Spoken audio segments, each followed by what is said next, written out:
And now, Evan Bass. What's up, world? You heard it. It's Get Your Man On, a show for men, those who like men, and those who want men to level up. I investigate men's health, sex, and the newest treatments with medical professionals, celebrities, and thought leaders. It's a show for anyone with a brain or a body. In this episode, special guest, urologist Tom Alderson will be joining us.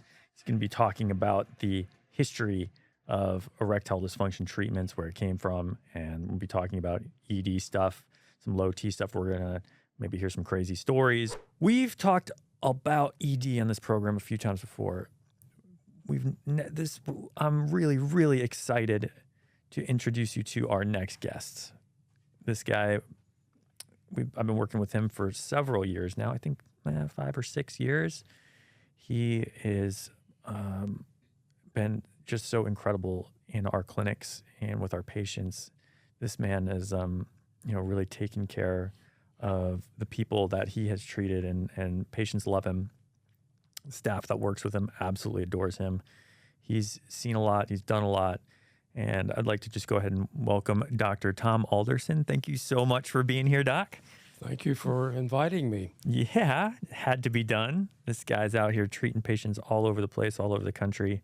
Doc, tell me a little bit about your history, like where you started and like professionally, why you wanted to become a urologist, kind of some of that stuff. Well, I have somewhat of a convoluted history. I was born in Tennessee, raised there, and played tennis with several doctors when I was younger, and that led me to want to pursue medicine as a career.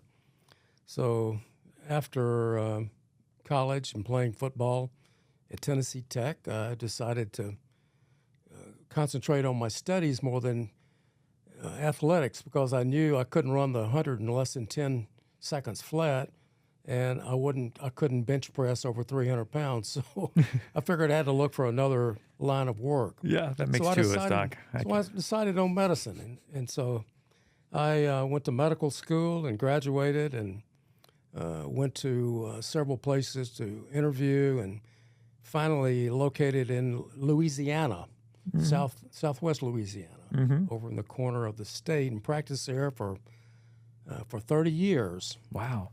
And after I semi-retired, by the way, I've retired 4 or 5 times, and I always look at my list of things to do that my wife gives me, and my list is shorter than her list, so I decided to pursue medicine and keep working. Oh, we're so grateful for it. So I'm sort of semi-retired, but still working and enjoying my work,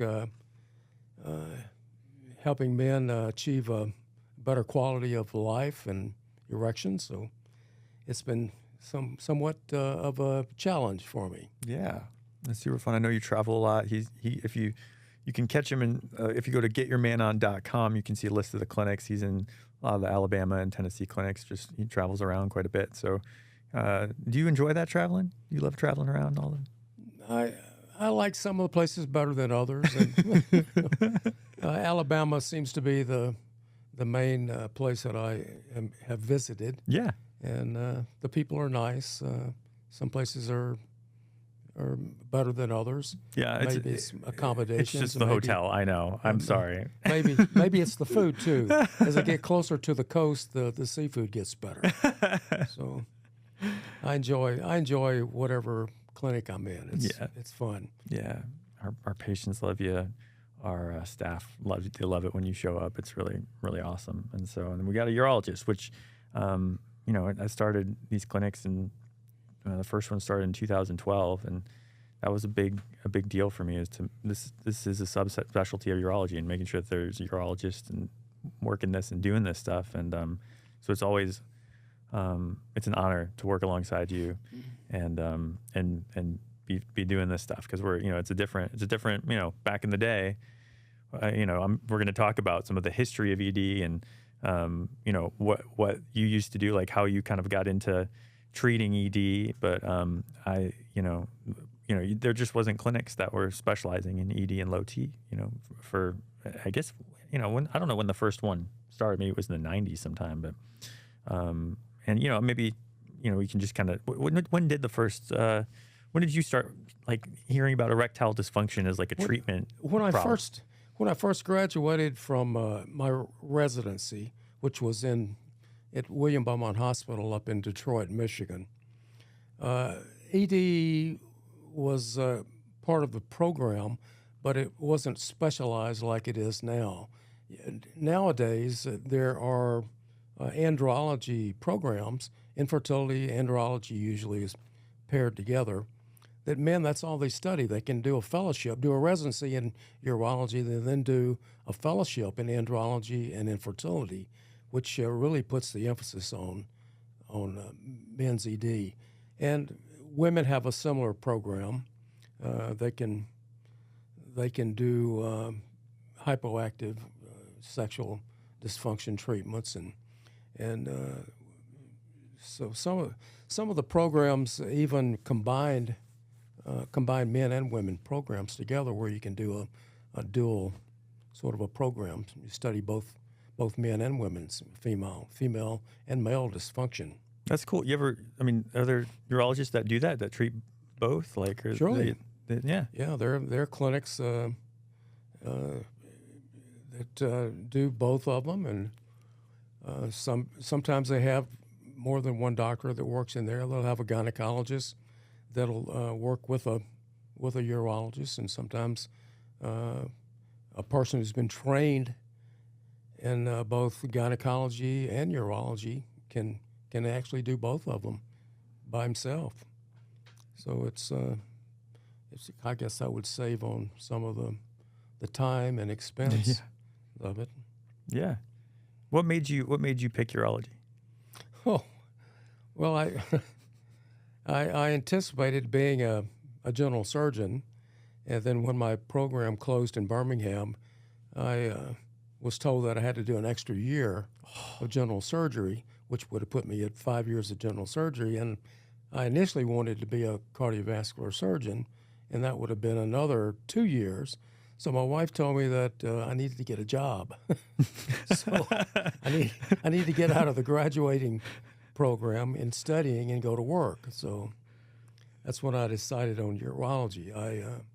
I had the benefit of working with 2 urologists in a private practice at the hospital that I did my general surgery training in, and I was fortunate enough to have get to spend a 6-month block with them in my second year of general surgery. So they made a big impression on me, and I decided that that's what I wanted to do because of their lifestyle. They didn't get up very much at night. You had to go to the hospital like a general surgeon would. Right. You weren't delivering babies at 2 or 3 o'clock in the morning and taking care of broken bones and car wrecks. And so the main issue was it was a good quality of life. You taking care of good quality people with a pretty simple program. Mm-hmm. Yeah, that's awesome. I love that. We're talking about your wife, Doris, who we love so much, and she's she's just so much fun. We've hung out at some parties and things like that, and she makes me laugh so much. I wish we had more time. Or maybe we can talk about the goat story when we come back. Dr. Alderson has a farm, and he's out there on the weekends. I mean, he busts his ass all week helping people, traveling, all this stuff, and then he goes and you talk to him on the weekends, and this man he's like, I'm chopping wood, and Doris has got me out here fixing this fence, and he'll come into the clinic with barbed wire, scrapes and cuts all over his all over his arm. So I love your lifestyle. I love how you guys live.